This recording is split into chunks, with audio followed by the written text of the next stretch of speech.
Cambridge English, Ielts 11, Tests 1 to 4.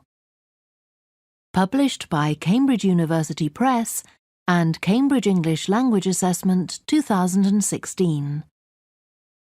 This recording is copyright. CD 2. Test 3. You will hear a number of different recordings, and you will have to answer questions on what you hear. There will be time for you to read the instructions and questions, and you will have a chance to check your work. All the recordings will be played once only. The test is in 4 sections. At the end of the test, you will be given 10 minutes to transfer your answers to an answer sheet. Now turn to Section 1. Section 1. You will hear a woman telephoning a tourist office to ask about free activities. First, you have some time to look at questions 1 to 6.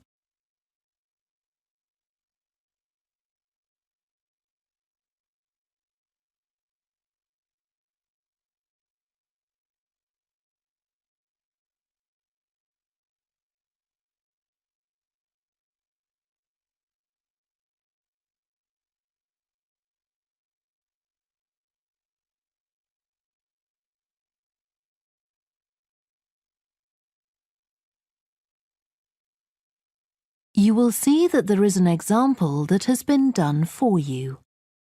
On this occasion only, the conversation relating to this will be played first. Good morning, this is Burnham Tourist Office, Martin speaking. Oh, hello. I saw a poster about free things to do in the area, and it said people should phone you for information. I'm coming to Burnham with my husband and 2 children for a few days on June the 27th, or possibly the 28th, and I'd like some ideas for things to do on the 29th. Yes, of course. The date that the woman wants information about is the 29th of June, so the letter C has been circled. Now we shall begin. You should answer the questions as you listen because you will not hear the recording a second time. Listen carefully and answer questions 1 to 6. Good morning, this is Burnham Tourist Office, Martin speaking. Oh, hello. I saw a poster about free things to do in the area, and it said people should phone you for information. I'm coming to Burnham with my husband and 2 children for a few days on June the 27th, or possibly the 28th, and I'd like some ideas for things to do on the 29th. Yes, of course. OK. Then let's start with a couple of events especially for children. The art gallery is holding an event called Family Welcome that day, when there are activities and trails to use throughout the gallery. That sounds interesting. What time does it start? The gallery opens at 10 and the Family Welcome event runs from 10:30 until 2 o'clock. The gallery stays open until 5, and several times during the day they're going to show a short film that the gallery has produced. It demonstrates how ceramics are made, and there'll be equipment and materials for children to have a go themselves. Last time they ran the event there was a film about painting, which went down very well with the children, and they're now working on one about sculpture. I like the sound of that. And what other events happen in Burnham? Well, do you all enjoy listening to music? Oh, yes. Well, there are several free concerts taking place at different times, 1 or 2 in the morning, the majority at lunchtime and a couple in the evening, and they range from pop music to Latin American. The Latin American could be fun. What time is that? It's being repeated several times in different places. They're performing in the Central Library at 1 o'clock, then at 4 it's in the City Museum, and in the evening at 7:30 there's a longer concert in the theatre. Right. I'll suggest that to the rest of the family. Something else you might be interested in is the boat race along the river. Oh, yes. Do tell me about that. The race starts at Offord Marina to the north of Burnham and goes as far as Summer Pool. The best place to watch it from is Charlesworth Bridge, though that does get rather crowded. And who's taking part? Well, local boat clubs, but the standard is very high. One of them came first in the West of England Regional Championship in May this year. It was the first time a team from Burnham has won. It means that next year they'll be representing the region in the National Championship. Before you hear the rest of the conversation, you have some time to look at questions 7 to 10.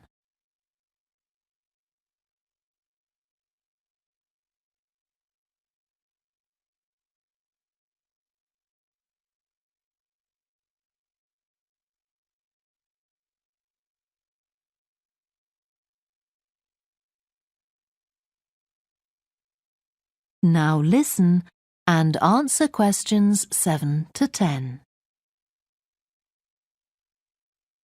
Now, I've heard something about Paxton Nature Reserve. It's a good place for spotting unusual birds, isn't it? That's right, throughout the year. There is a lake there as well as a river, and they provide a very attractive habitat. So it's a good idea to bring binoculars if you have them. And just at the moment you can see various flowers that are pretty unusual. The soil at Paxton isn't very common. They're looking good right now. Right. My husband will be particularly interested in that. And there's going to be a talk and slideshow about mushrooms, and you'll be able to go out and pick some afterwards and study the different varieties. Uh-huh. And is it possible for children to swim in the river? Yes, part of it has been fenced off to make it safe for children to swim in. It's very shallow and there's a lifeguard on duty whenever it's open. The lake is too deep, so swimming isn't allowed there. OK, we must remember to bring their swimming things in case we go to Paxton. How long does it take to get there by car from Burnham? About 20 minutes, but parking is very limited, so it's usually much easier to go by bus, and it takes about the same time. Right. Well, I'll discuss the options with the rest of the family. Thanks very much for all your help. You're welcome. Goodbye. Bye. That is the end of section 1. You now have half a minute to check your answers.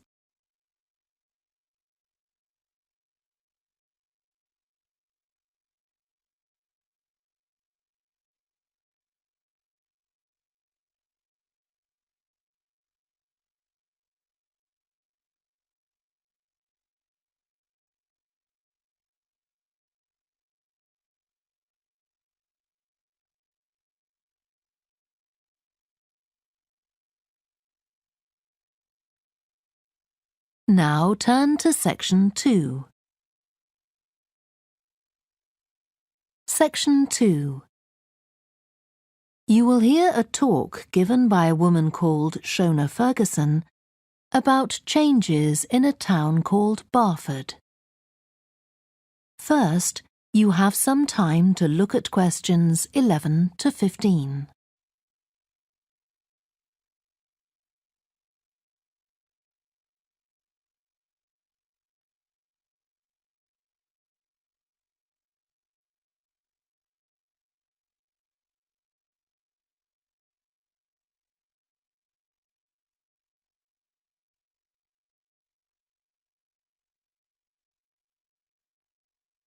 Now listen carefully and answer questions 11 to 15.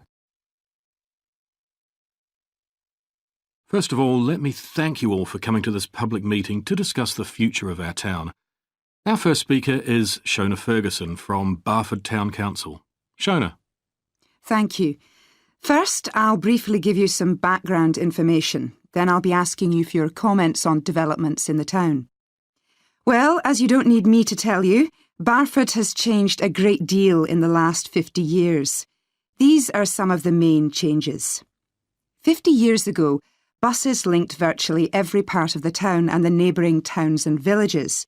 Most people used them frequently, but not now, because the bus companies concentrate on just the routes that attract most passengers. So parts of the town are no longer served by buses. Even replacing old, uncomfortable buses with smart new ones has had little impact on passenger numbers. It's sometimes said that bus fares are too high, but in relation to average incomes, fares are not much higher than they were 50 years ago. Changes in the road network are affecting the town. The centre was recently closed to traffic on a trial basis, making it much safer for pedestrians. The impact of this is being measured. The new cycle paths separating bikes from cars in most main roads are being used far more than was expected, reducing traffic and improving air quality. And although the council's attempts to have a bypass constructed have failed, we haven't given up hope of persuading the government to change its mind. Shopping in the town centre has changed over the years. Many of us can remember when the town was crowded with people going shopping. Numbers have been falling for several years, despite efforts to attract shoppers, for instance by opening new car parks. Some people combine shopping with visits to the town's restaurants and cafes. Most shops are small independent stores, which is good, but many people prefer to use supermarkets and department stores in nearby large towns, as there are so few well-known chain stores here. Turning now to medical facilities. The town is served by family doctors in several medical practices, fewer than 50 years ago, but each catering for far more patients. Our hospital closed 15 years ago, which means journeys to other towns are unavoidable. On the other hand, there are more dentists than there used to be. Employment patterns have changed along with almost everything else. The number of schools and colleges has increased, making that the main employment sector. Services such as website design and accountancy have grown in importance, and surprisingly perhaps, manufacturing hasn't seen the decline that has affected it in other parts of the country. Before you hear the rest of the talk, you have some time to look at questions 16 to 20.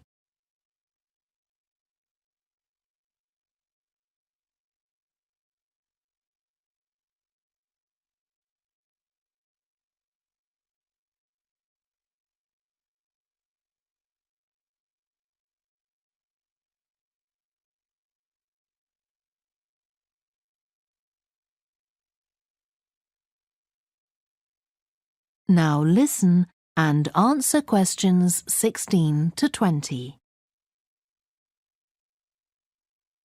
Now I'll very quickly outline current plans for some of the town's facilities, before asking for your comments. As you'll know if you regularly use the car park at the railway station, it's usually full.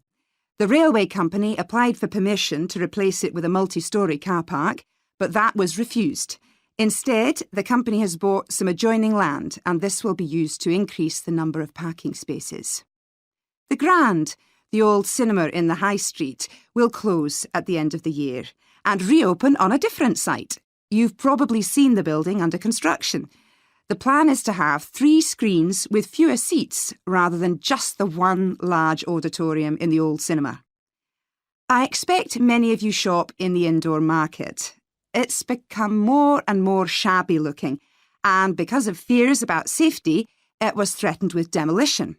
The good news is that it will close for 6 weeks to be made safe and redecorated, and the improved building will open in July. Lots of people use the library, including school and college students who go there to study. The council has managed to secure funding to keep the library open later into the evening, twice a week. We would like to enlarge the building in the not-too-distant future, but this is by no means definite. There's no limit on access to the nature reserve on the edge of town, and this will continue to be the case. What will change, though, is that the council will no longer be in charge of the area. Instead, it will become the responsibility of a national body that administers most nature reserves in the country. OK, now let me ask you if you have... That is the end of section 2. You now have half a minute to check your answers.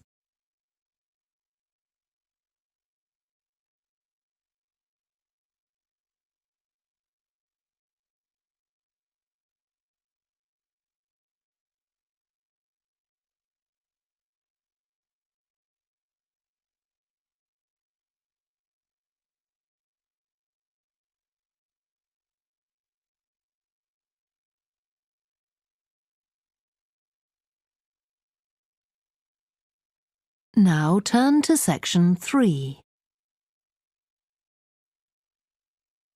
Section 3. You will hear two students called Helen and Jeremy, who are studying creative writing, discussing a project for their course which involves writing and illustrating stories for children. First, you have some time to look at questions 21 to 26.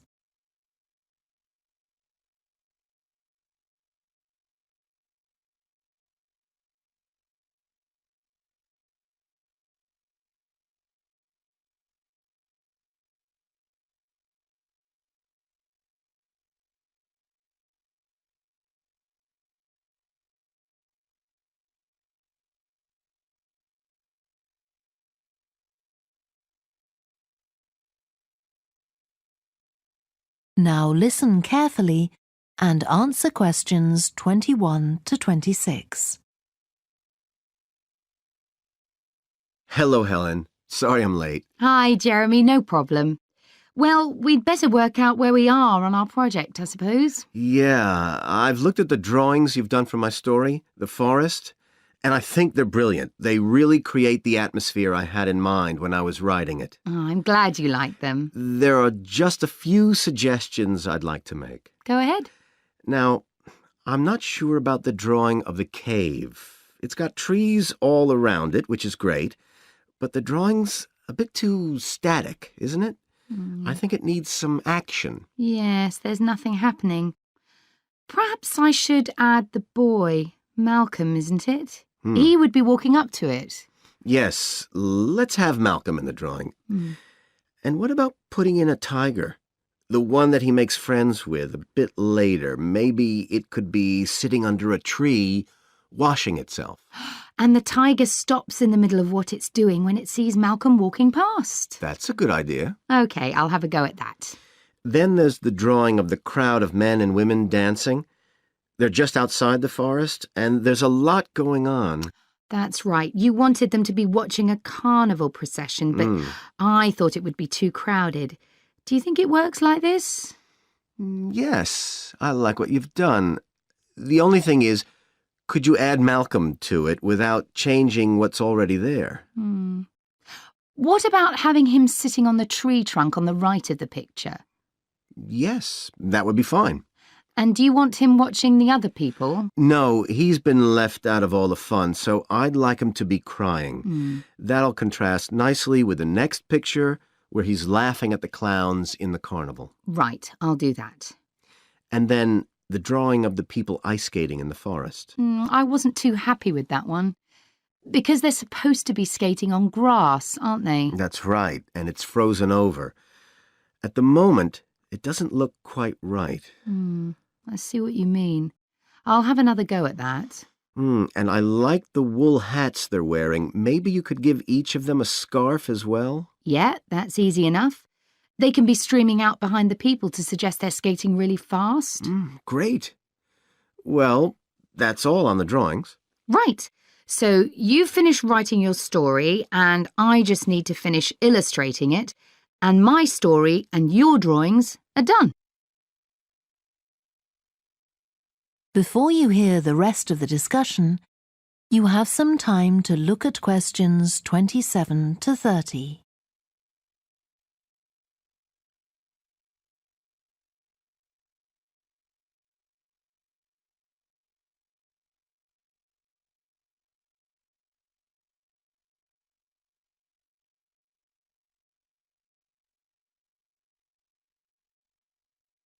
Now listen and answer questions 27 to 30.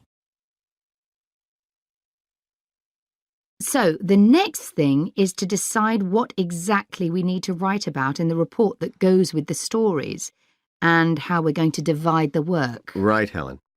What do you think about including a section on how we planned the project as a whole, Jeremy? That's probably quite important. Yeah, well, you've had most of the good ideas so far. How do you feel about drafting something? Then we can go through it together and discuss it. OK, that seems reasonable.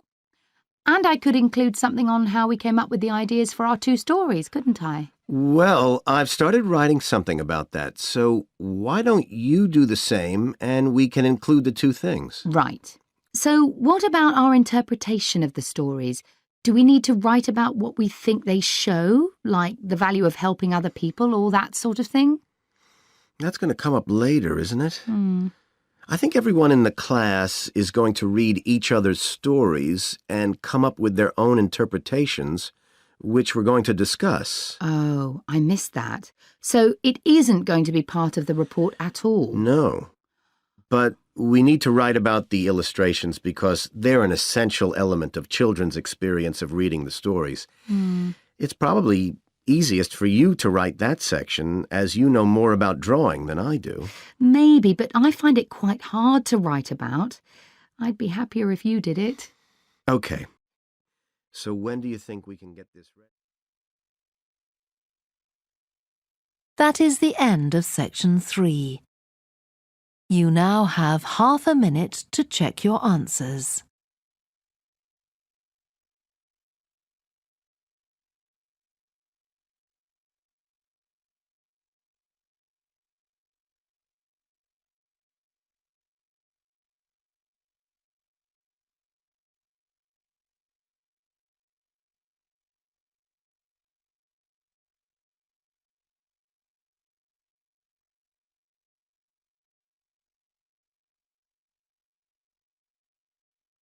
Now turn to section 4.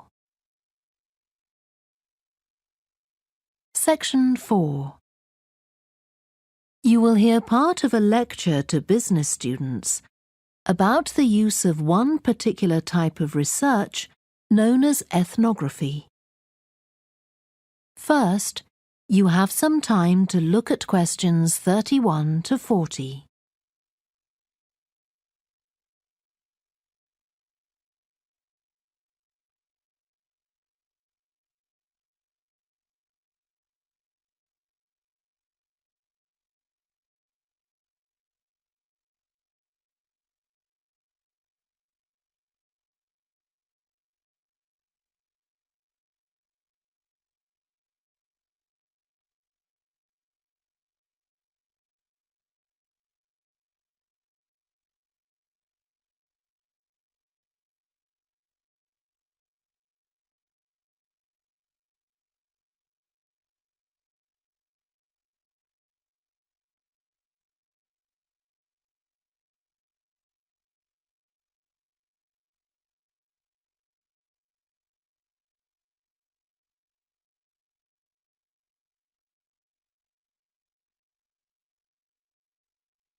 Now listen carefully and answer questions 31 to 40. So, what I'm going to talk about to you today is something called ethnography. This is a type of research aimed at exploring the way human cultures work.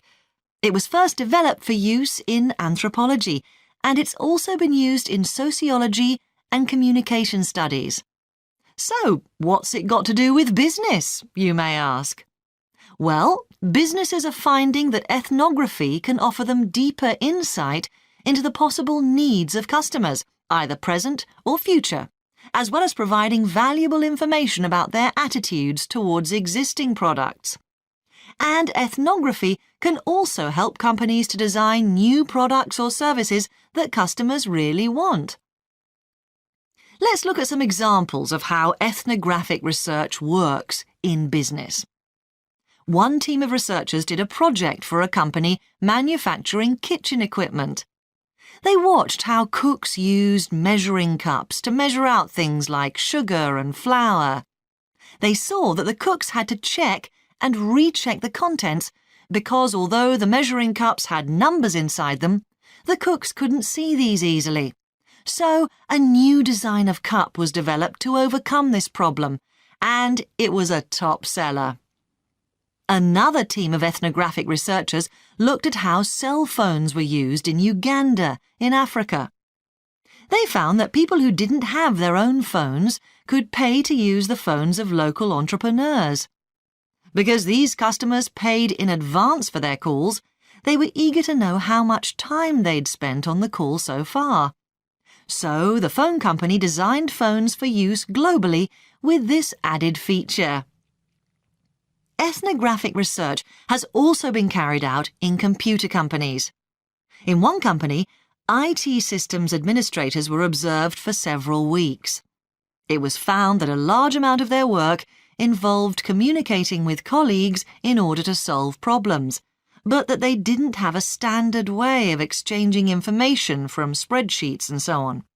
So, the team came up with an idea for software that would help them to do this. In another piece of research, a team observed and talked to nurses working in hospitals. This led to the recognition that the nurses needed to access the computer records of their patients no matter where they were. This led to the development of a portable computer tablet that allowed the nurses to check records in locations throughout the hospital. Occasionally, research can be done even in environments where the researchers can't be present. For example, in one project done for an airline, respondents used their smartphones to record information during airline trips, in a study aiming at tracking the emotions of passengers during a flight.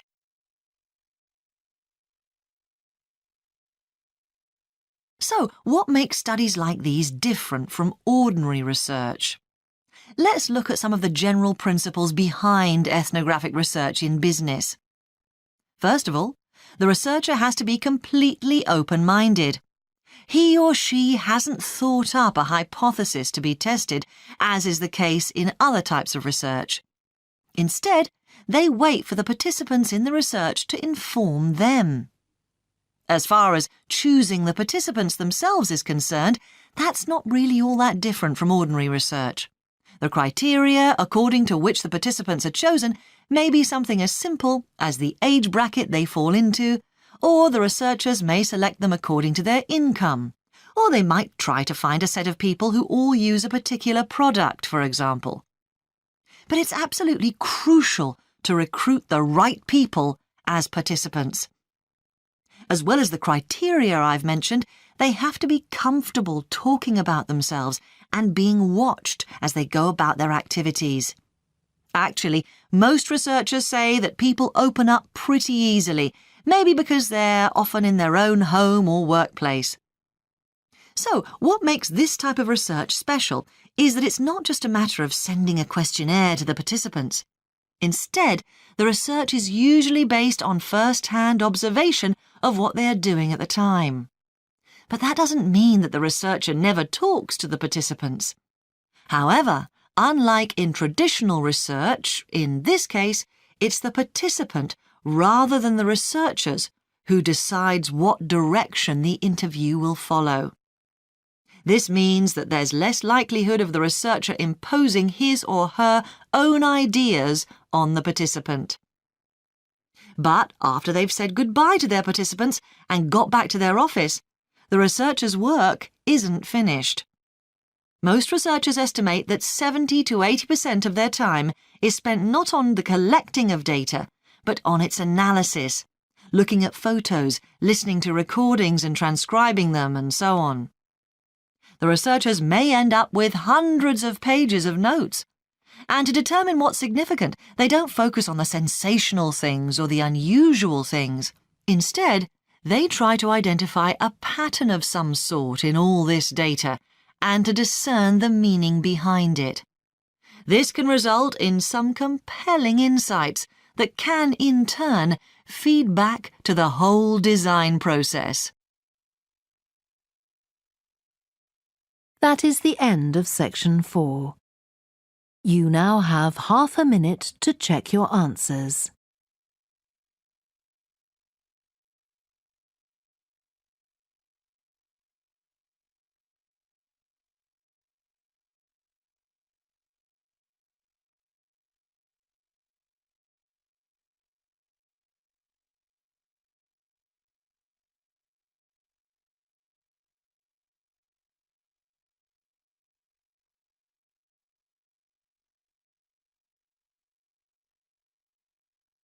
That is the end of the listening test.